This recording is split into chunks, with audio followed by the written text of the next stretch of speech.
At 1 a.m., my daughter-in-law sent me 15 messages trying to blackmail me. "Tomorrow you'll have nothing left." I replied, "Okay, dear." I took 3 steps into the living room and opened my hidden safe. The next day, she got a surprise. "I'm glad to have you here. Follow my story until the end and comment the city you're watching from so I can see how far my story has reached." The phone buzzed against my nightstand at exactly 1 in the morning, then again and again. By the 15th message, I knew something had shifted in the delicate balance I'd been maintaining with my daughter-in-law for the past 8 years. I sat up in bed, my 63-year-old joints protesting the sudden movement, and reached for my reading glasses. The messages were all from Nola, my son Darren's wife, and each one made my stomach clench tighter than the last. "Nellie, I know about the will. I know what you're planning. You think you can cut me out? After everything I've done for this family, I've given you the best years of my life, and this is how you repay me?" The messages continued, each one more venomous than the last. Accusations flew across my phone screen like daggers. How I was selfish, how I was ungrateful for all her sacrifices, how I didn't deserve to see my grandchildren if I couldn't appreciate what she'd given up for our family. But it was the final message that made my blood run cold. "Tomorrow you won't have anything left. I'll make sure Darren understands exactly what kind of mother you really are. The kids will never know their grandmother existed." I set the phone down with trembling hands. 8 years. 8 years of walking on eggshells, of biting my tongue when Nola made subtle digs about my cooking, my housekeeping, my parenting. 8 years of watching my son slowly distance himself from me as Nola whispered poison in his ear during every family gathering. I thought about my granddaughter Emma, now 7, who used to run to me with scraped knees and broken toys. These days, she barely made eye contact during our supervised visits. And little Jake, my 5-year-old grandson, who Nola had convinced to call her parents the real grandparents because they bought him more expensive gifts. The tears came then, hot and bitter. I'd worked 2 jobs for 30 years after my husband died, saving every penny I could to make sure Darren had everything he needed. College tuition, a down payment for his first house, help with the wedding expenses when he married Nola. I'd given everything, asked for nothing in return except to be part of their lives. And now Nola wanted to take even that away. I wiped my eyes and looked at my phone again. The last message was still there, glowing in the darkness like a threat. "Tomorrow you won't have anything left?" A strange calm settled over me as I typed back my response. My fingers didn't shake anymore. My breathing steadied. "Okay, Karita." I hit send and set the phone aside. Then I walked to my living room, my bare feet silent on the hardwood floors Darren had helped me install 5 years ago, back when he still called me every Sunday and brought the kids over for dinner without being asked. In the corner of the room, behind my grandmother's antique armoire, I pressed a section of wall that looked identical to every other panel. It clicked softly, revealing a hidden safe I'd had installed 3 years ago when I first realized what Nola was truly capable of. Inside wasn't just money, though there was plenty of that. Neat stacks of documents filled most of the space. Bank statements showing accounts Nola didn't know existed. Property deeds for the small rental properties I'd quietly purchased over the years. Investment portfolios that had grown substantially since I'd started working with a financial advisor who understood the value of discretion. But more importantly, there were the recordings. Hours and hours of audio files stored on a small digital device. Conversations where Nola admitted to intercepting my calls to Darren, where she laughed about making excuses for why the children couldn't visit their grandmother, where she discussed her plans to gradually push me out of the family entirely once she figured out how to access what she assumed was my modest savings account. I pulled out a folder labeled Family Communications and flipped through photographs I'd taken of text messages, emails, and even handwritten notes where Nola had instructed Darren on how to handle his difficult mother. Screenshots of social media posts where she portrayed herself as the long-suffering daughter-in-law dealing with an increasingly demanding elderly woman. The evidence was damning, but I'd hoped I'd never need to use it. At the very back of the safe was a sealed envelope with my attorney's letterhead. Inside were documents that would change everything. papers I'd had drawn up 6 months ago when I realized Nola's manipulation was escalating beyond simple family tension. I'd known this day would come.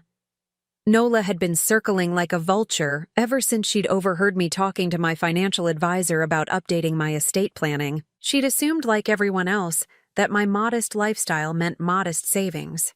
She had no idea that decades of careful investing and multiple income streams had built something substantial. More importantly, she had no idea that I'd been documenting her behavior for 3 years, ever since the day she'd prevented Emma from calling me when the little girl had fallen off her bike and asked for Grandma Nellie. I closed the safe and returned to my bedroom. The phone showed no new messages from Nola, but I knew tomorrow would bring the storm she'd been brewing for months. She would mobilize Darren, probably involve her own parents, and paint me as the villain who was keeping the family apart with my unreasonable demands and difficult personality. But I wasn't the same woman who had quietly absorbed her insults for 8 years.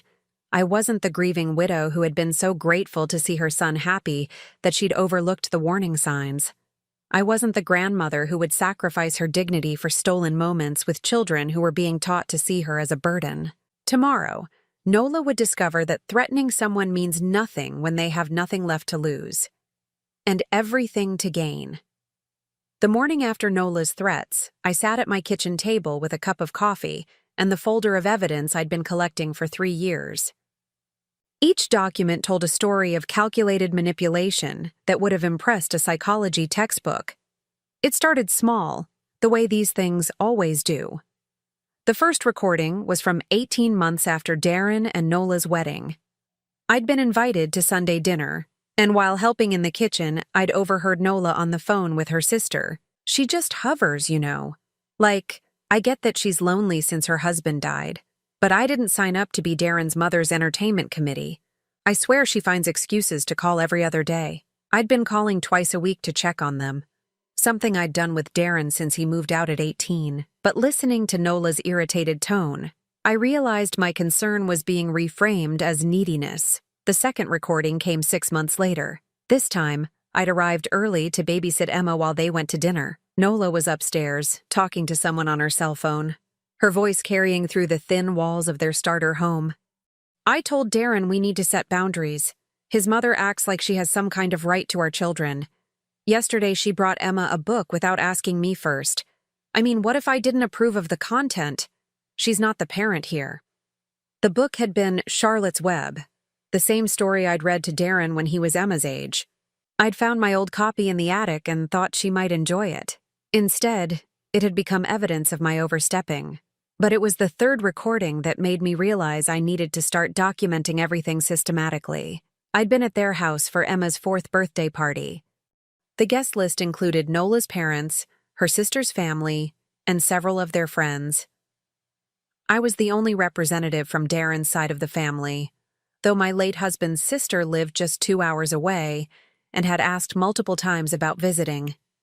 While the adults chatted in the living room, I'd gone to use the bathroom upstairs. As I passed the master bedroom, I heard Nola talking to her mother through the cracked door. I don't know how much longer I can pretend to like her.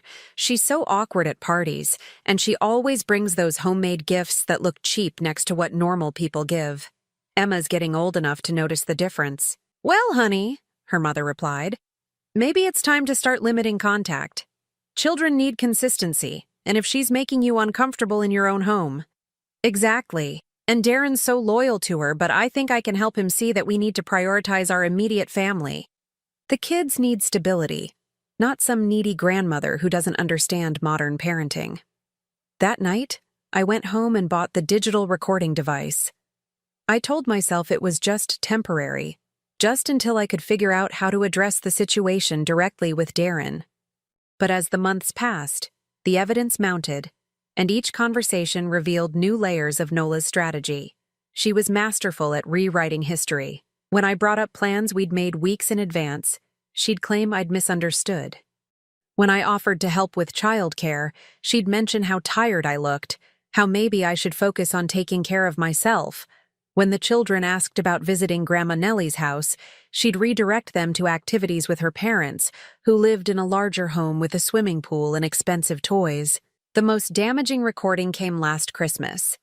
I'd offered to host dinner, something I'd done every year since Darren was a teenager.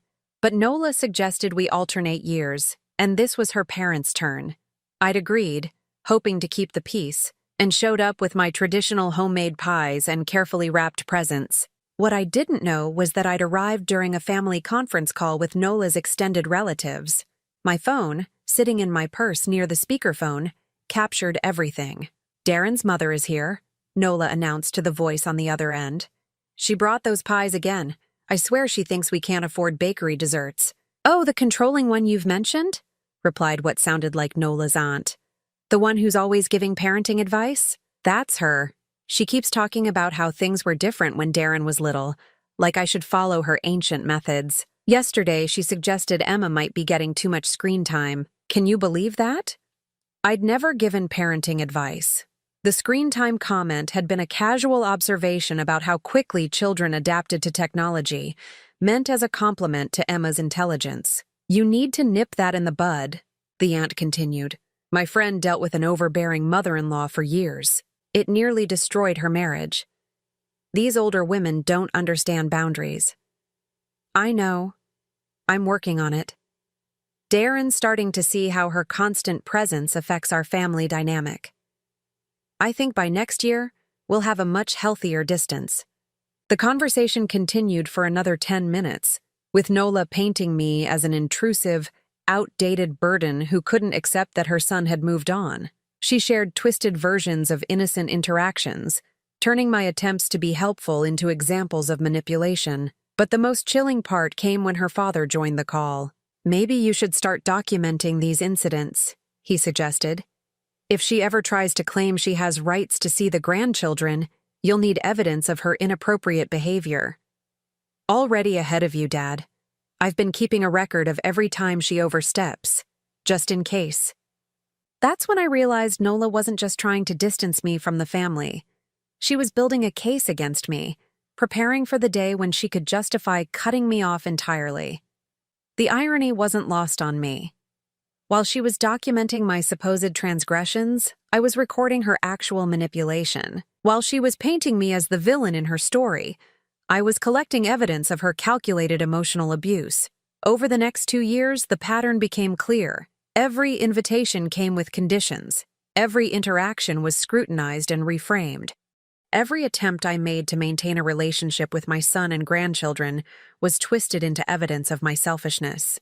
But I endured it all, keeping meticulous records, because I believed that eventually, Darren would see through her manipulation. I thought that if I just stayed patient, stayed kind, stayed available, the truth would reveal itself.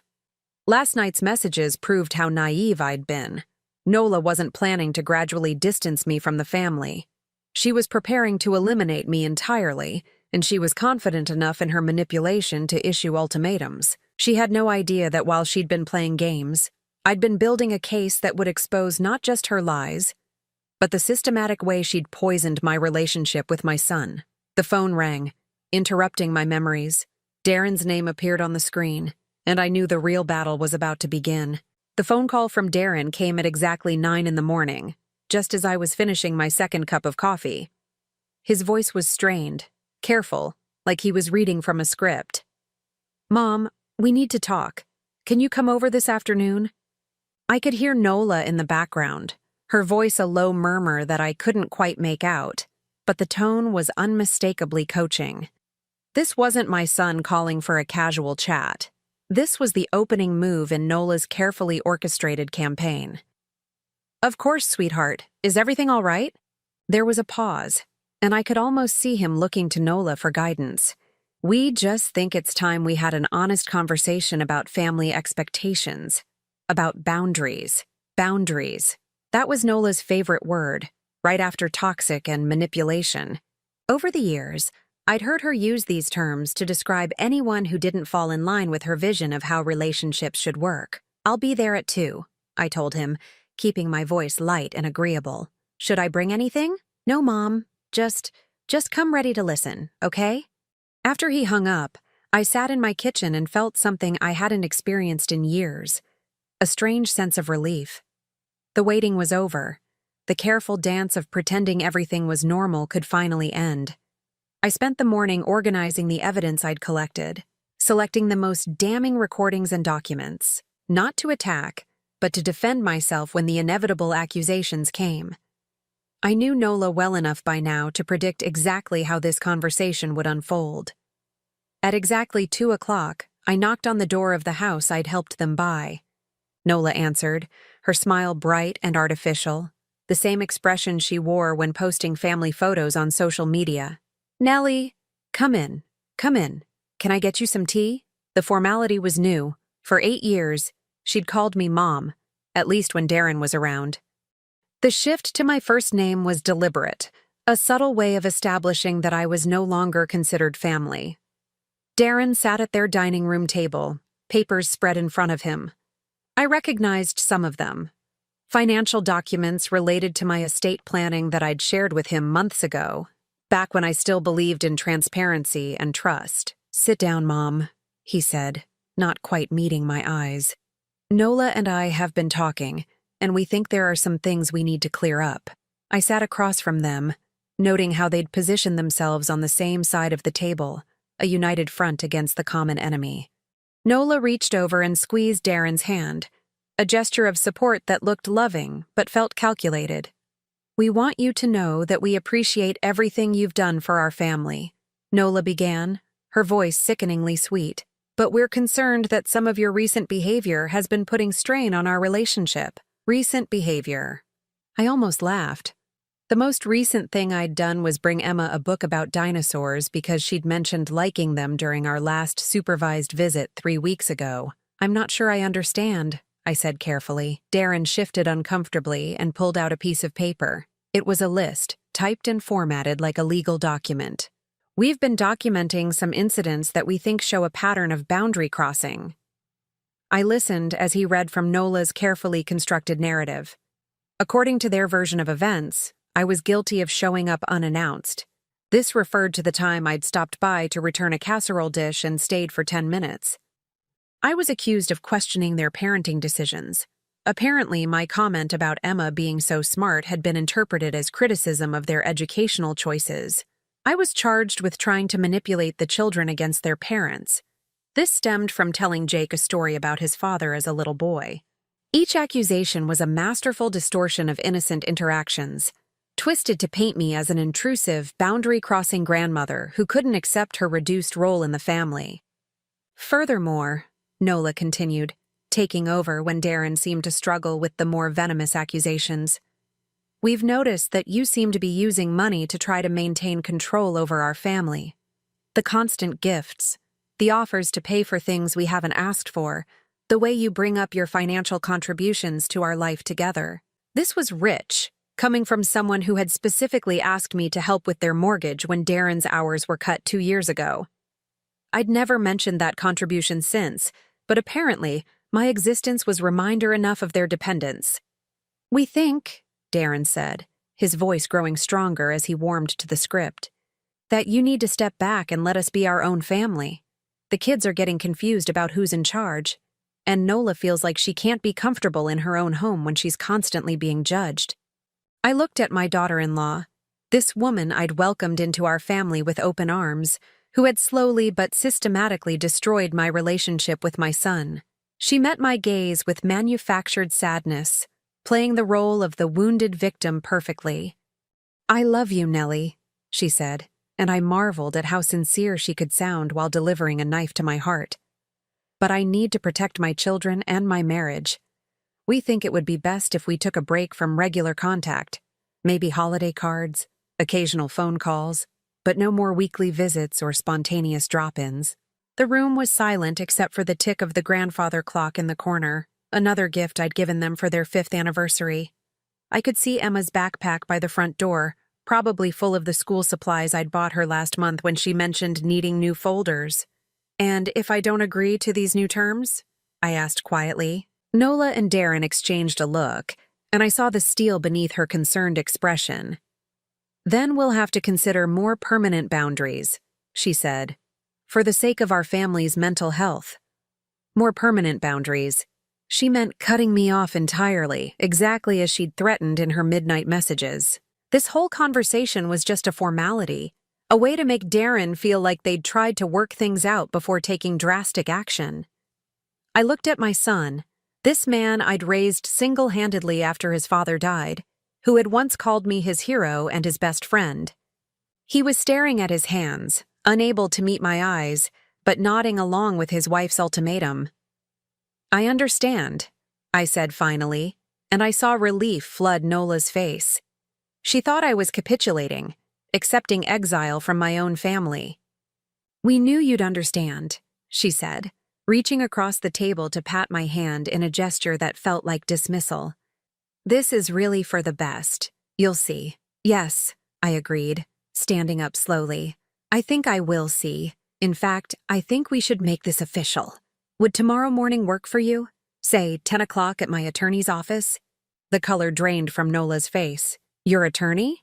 Well, if we're establishing new boundaries and discussing family relationships, I think it's important to have everything properly documented, don't you?" Darren looked confused, but Nola's eyes had sharpened with suspicion. "What kind of documentation?" I smiled, the same bright, artificial smile she'd been giving me for years. "Oh, just making sure everyone understands exactly where they stand. I'll have my lawyer send you the address." As I walked to the door, I could hear them whispering urgently behind me. Nola's voice was rising, and I caught fragments of worried questions. "What does she mean? What kind of lawyer?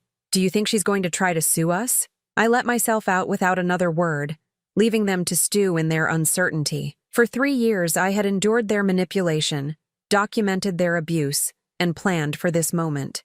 Tomorrow, they would discover that underestimating a quiet woman was the biggest mistake they could have made. The drive home felt different somehow, lighter. I wasn't the same broken grandmother who had absorbed their cruelty for years. I was a woman with a plan, evidence, and absolutely nothing left to lose. The law office of Peterson, Mitchell and Associates occupied the entire 3rd floor of downtown's most prestigious building. I'd chosen this firm specifically because I knew it would intimidate Nola, who measured worth by appearances and assumed that expensive meant powerful. I arrived 15 minutes early and spent the time reviewing my documentation with my attorney, Margaret Peterson. She was a sharp woman in her 50s who specialized in family law and had seen enough manipulation to recognize it immediately when I'd first approached her 6 months ago. "Are you certain you want to proceed this way?" Margaret asked, arranging the evidence folders on the conference table. "Once we reveal what you've documented, there's no going back to the way things were." "The way things were was slowly killing me," I replied. "And my relationship with my son was already destroyed. At least this way, he'll know the truth." At exactly 10 o'clock, Darren and Nola arrived. I could see them through the glass walls of the conference room, Nola tugging at her outfit nervously while Darren checked his watch repeatedly. They'd both dressed up, Nola in a black suit that was probably meant to convey seriousness, Darren in the only tie I'd ever seen him wear outside of funerals. Margaret escorted them in, her professional demeanor betraying nothing of the bomb we were about to detonate. "Please have a seat," she said, gesturing to the chairs across from where I sat. "Mrs. Holloway has asked me to facilitate this family meeting to ensure everyone understands the legal implications of the boundaries being discussed." Nola's eyes darted around the room, taking in the law degrees on the walls, the thick legal books, the formal setting that was so different from their dining room ambush yesterday. This wasn't her territory, and she knew it. "Legal implications?" Darren asked, confusion clear in his voice. "Mom, what's this about?" Margaret opened the first folder and withdrew a neat stack of papers. "Your mother has been documenting concerning patterns of behavior for the past 3 years. Before we discuss any changes to family relationships, she felt it was important to address these issues formally. Documenting what patterns?" Nola's voice was sharp, defensive. "What are you talking about?" I watched my daughter-in-law's face as Margaret began reading from the transcripts. The color drained from her cheeks as she heard her own words quoted back to her. The conversations where she'd called me controlling, needy, and inappropriate. The phone calls where she'd discussed strategies for limiting my access to the grandchildren. The family meetings where she'd painted me as the villain in their perfect life story. These recordings were made in public spaces and during family gatherings, Margaret explained in response to Nola's sputtered protests about privacy. Mrs. Holloway was legally entitled to document conversations she was present for or that occurred in her vicinity. Darren sat in stunned silence as recording after recording was presented. His face cycled through confusion, disbelief, and finally, dawning comprehension. This was his wife's voice describing his mother as a burden to be managed. These were his wife's strategies for systematically removing me from their lives. "Nola," he said quietly, his voice barely above a whisper. "Is this true? Did you really say these things?" She turned to him with tears in her eyes, and for a moment, I thought she might actually admit the truth. Instead, she doubled down on her victim narrative. "Darling, you have to understand. I was venting to my family because I was stressed.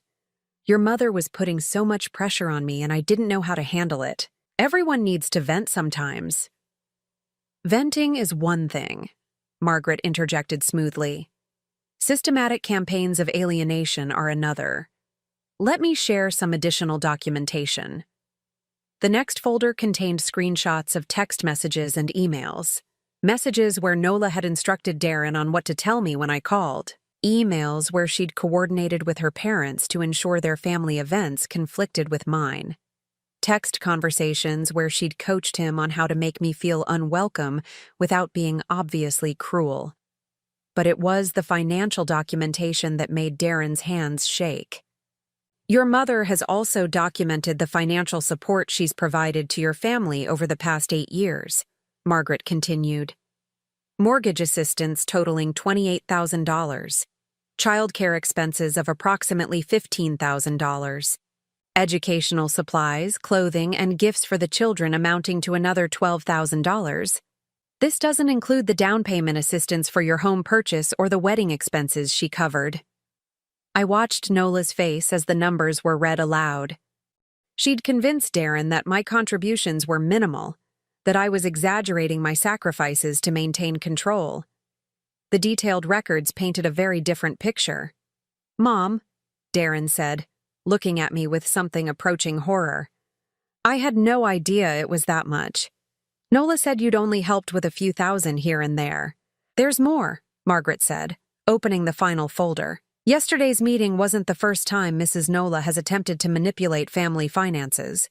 We have documentation of her researching your mother's assets, contacting her bank with false claims of being a concerned family member, and discussing plans to contest any will that doesn't include substantial provisions for her personally." The room went dead silent. Nola's tears had stopped, replaced by a cold calculation as she realized how thoroughly she'd been caught. "You recorded me," she said, her voice flat with accusation. "You've been spying on your own family." "I documented a pattern of emotional abuse and financial manipulation," I replied calmly. "Which brings us to why we're here today." Margaret withdrew a thick legal document from her briefcase. "Mrs. Holloway is prepared to offer the following resolution. All financial support will cease immediately. However, she will not pursue legal action for the documented harassment and manipulation, provided certain conditions are met." Nola leaned forward, her lawyer instincts finally kicking in. "What conditions?"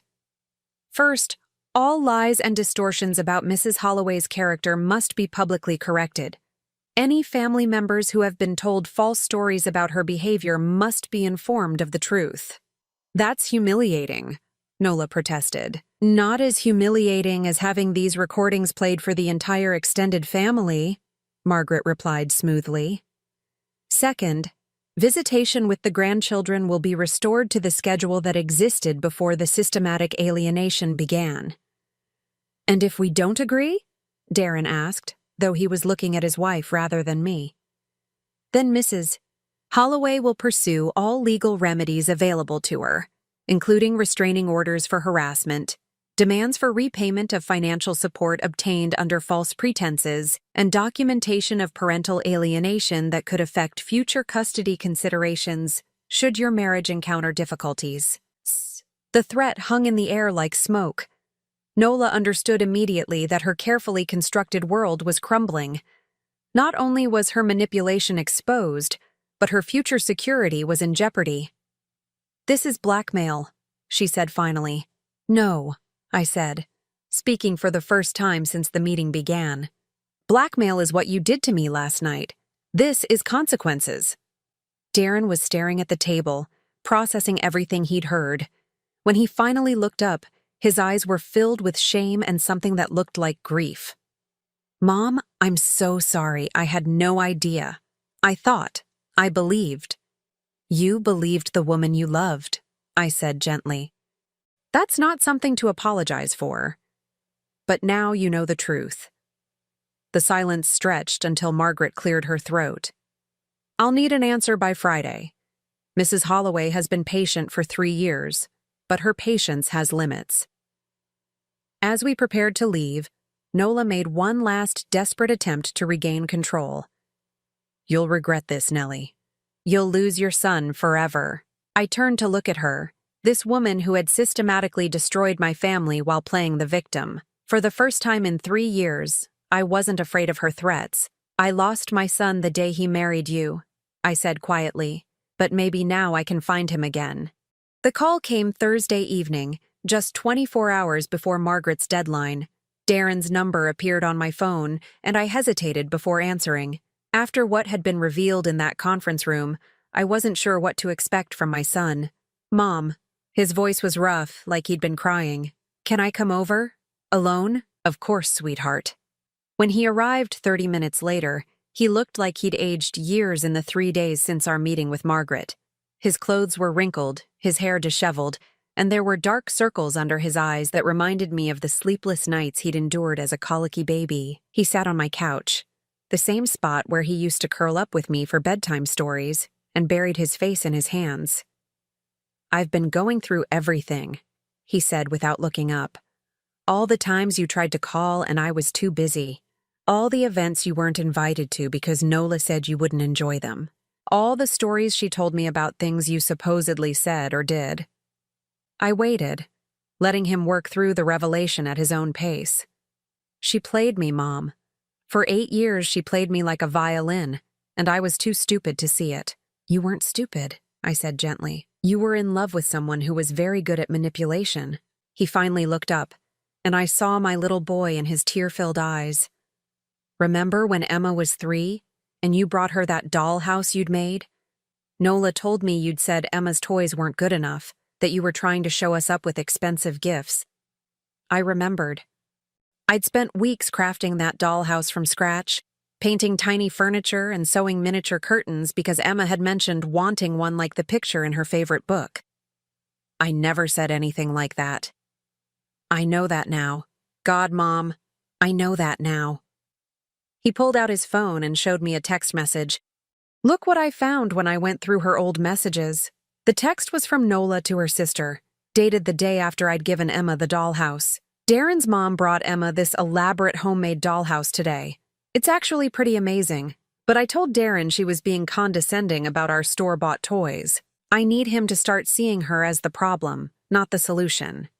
My heart broke reading those words, not just for myself, but for my son, who was discovering that his reality had been carefully constructed by someone he trusted. "There are dozens of these," he continued, scrolling through his phone. "Messages where she planned exactly what to tell me after every interaction with you. She even practiced conversations with her mother about how to make me feel like you were the one causing problems." He stood up abruptly and walked to my window, staring out at the garden where he used to play as a child. "The worst part is, I defended her. When my coworkers asked why you never came to company picnics anymore, I told them you preferred to keep to yourself. When Aunt Linda asked why she hadn't seen you at family events, I said you'd been having health issues and couldn't handle crowds. You were protecting your wife. That's what good husbands do." "No, Mom. Good husbands don't let their wives systematically destroy their mother's reputation while hiding behind love and loyalty." He turned back to face me, anger finally breaking through the grief. "Do you know what she did Tuesday night, after we got home from the lawyer's office?" I shook my head.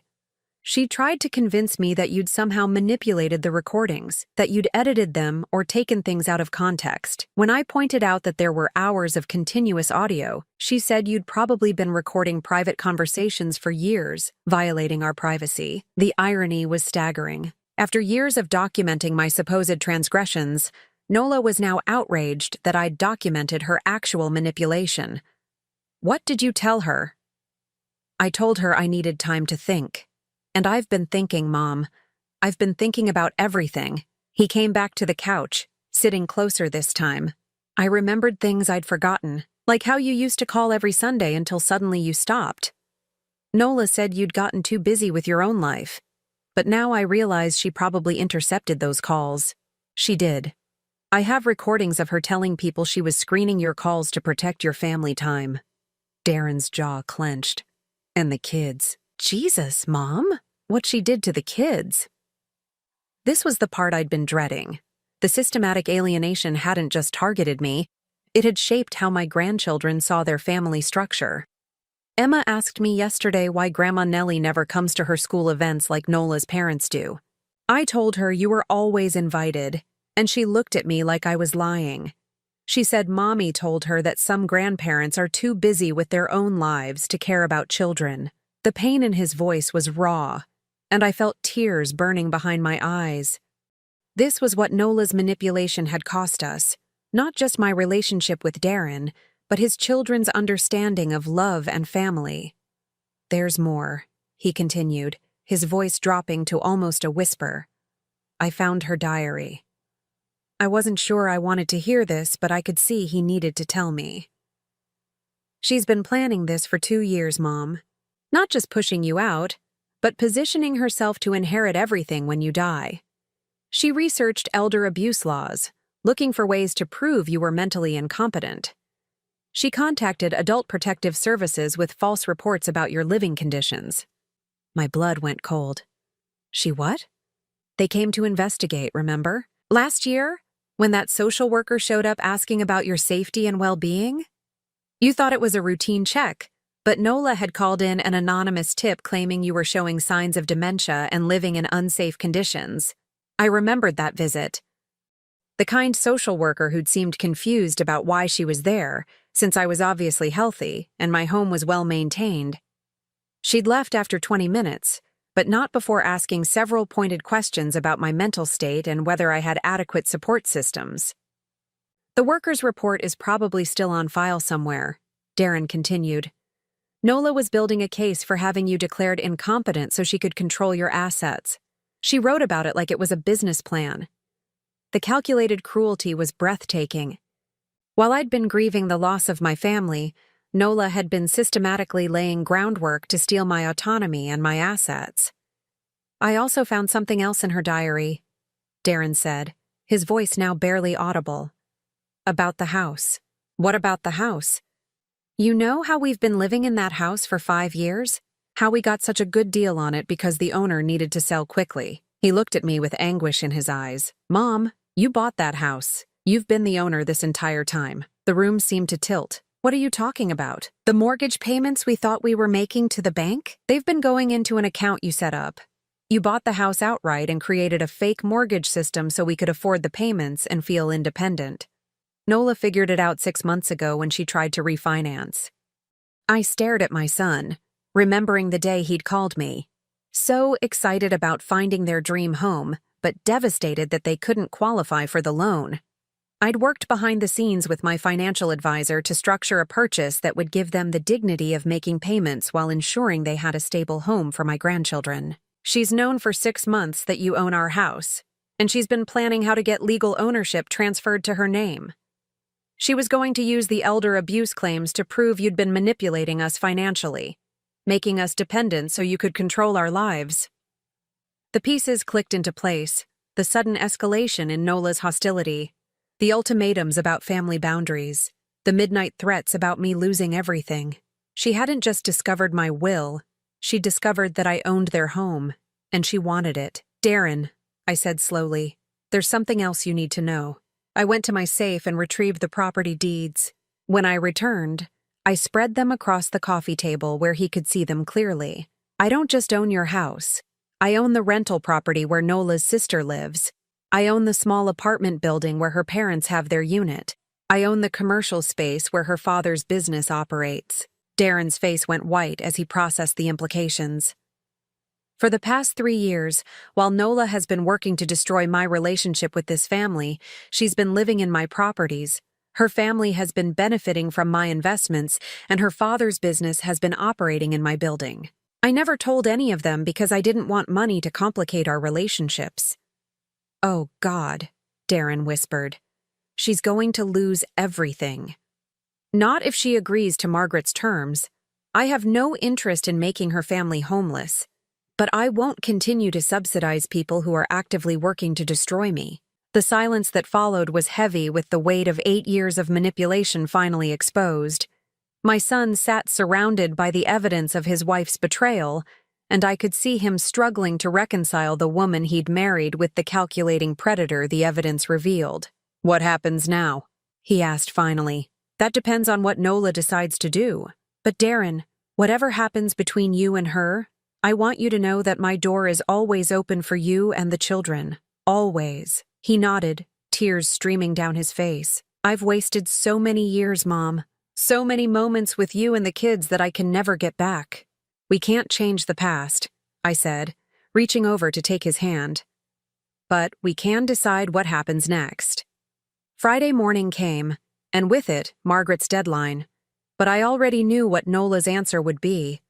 A woman who had spent years orchestrating elaborate deceptions wasn't going to suddenly choose honesty and accountability. The real question was whether my son would finally be ready to see his marriage for what it truly was.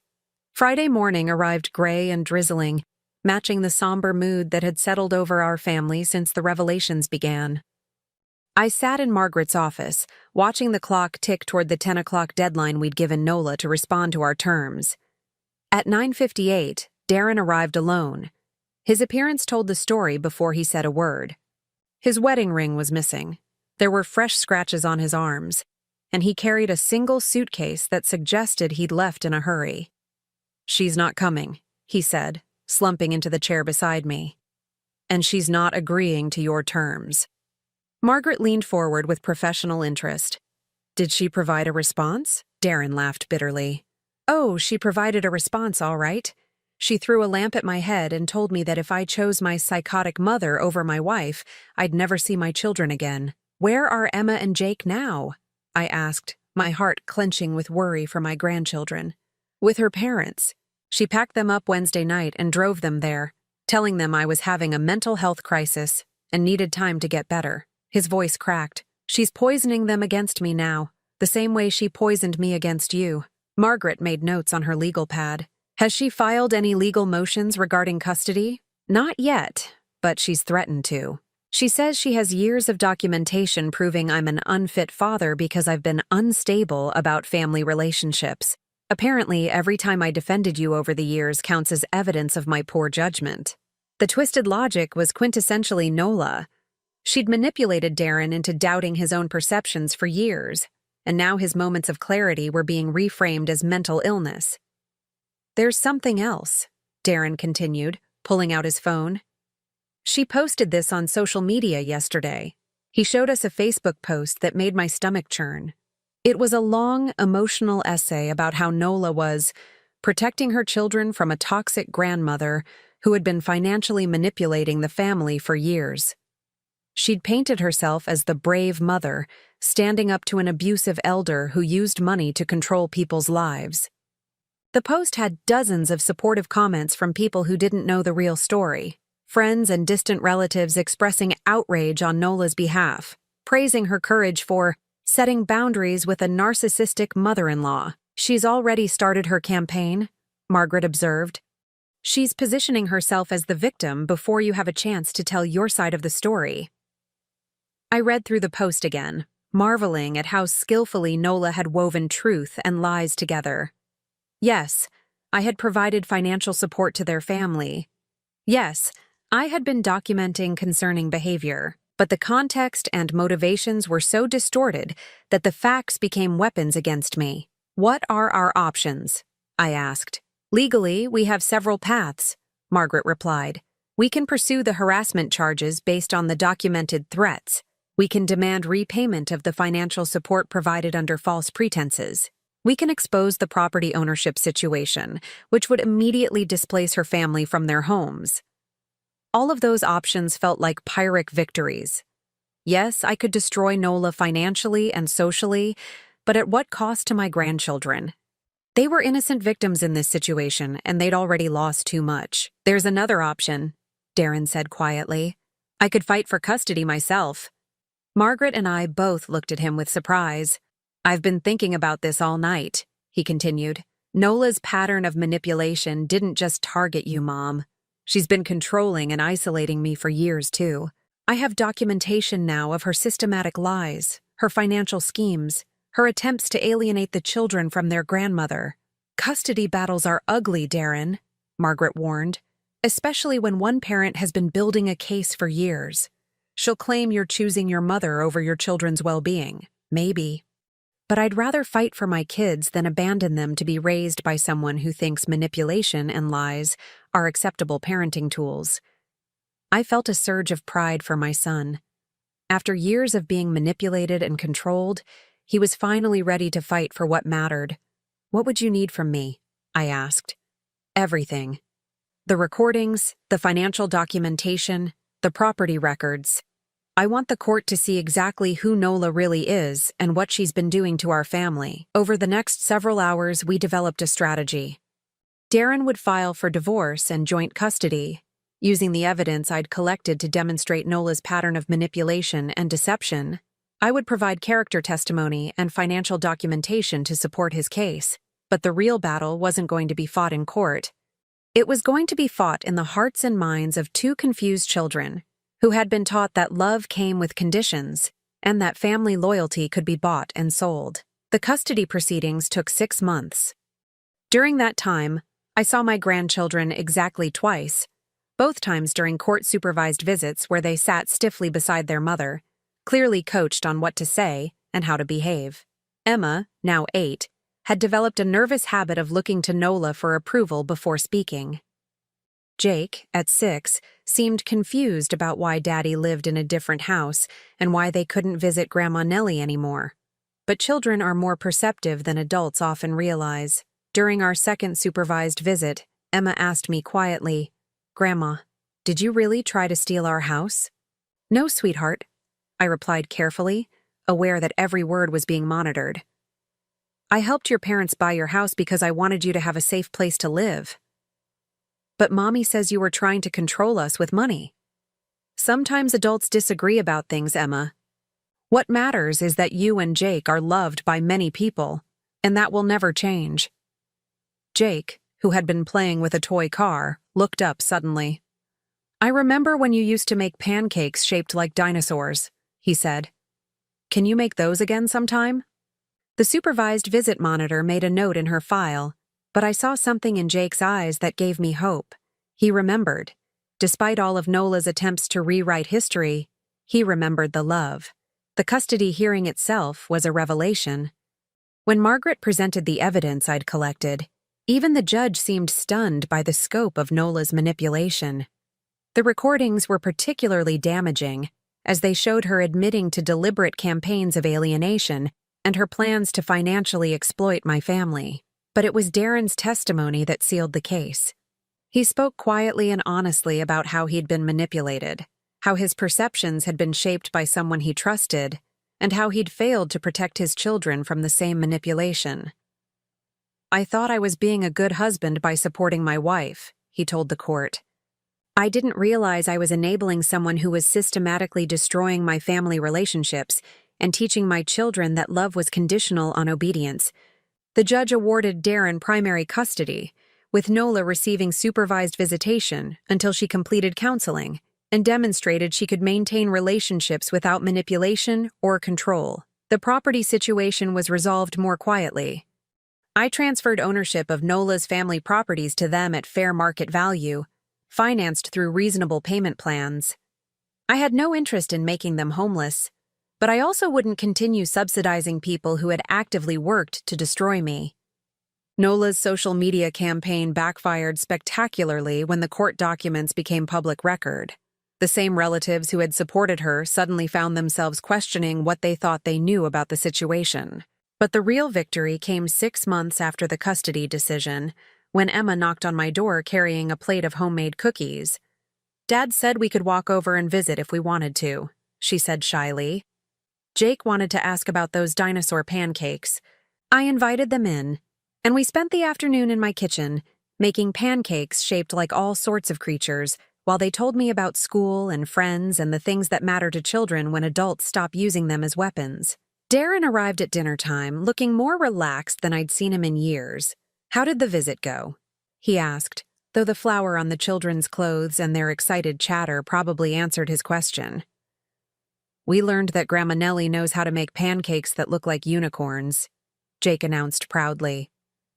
"And she has a secret recipe for chocolate chip cookies," Emma added, carefully carrying her plate of treats. As we sat around my kitchen table, sharing a simple dinner and listening to the children's stories, I realized that this was what I'd been fighting for all along. Not winning or being right, but having my family back. The cost had been high. Years of pain, the destruction of relationships, and the revelation of ugly truths that could never be unknown. But sitting there with my son and grandchildren, seeing them free from the weight of manipulation and lies, I knew it had been worth every difficult moment. Nola moved across the country 6 months later, starting fresh somewhere no one knew her story. She sends birthday cards to the children occasionally, but makes no effort to rebuild the relationships she destroyed. Perhaps that's for the best. Some battles aren't about winning. They're about refusing to lose yourself to someone else's cruelty. And sometimes, the only way to save your family is to be willing to lose it first. Emma finished her cookies and looked up at me with chocolate on her chin. "Grandma, will you teach me how to make that dollhouse like the one you gave me when I was little?" "I still have that dollhouse," I told her. "It's upstairs in my craft room, waiting for you to play with it again." As she ran upstairs to find it, Jake following close behind, Darren reached across the table and squeezed my hand. "Thank you, Mom," he said, "for fighting for us when we were too blind to fight for ourselves." I squeezed back, listening to the sound of my grandchildren's laughter echoing through the house. That's what family does, sweetheart. Real family. Now I'm curious about you who listened to my story. What would you do if you were in my place? Have you ever been through something similar? Comment below. And meanwhile, I'm leaving on the final screen 2 other stories that are channel favorites, and they will definitely surprise you. Thank you for watching until here.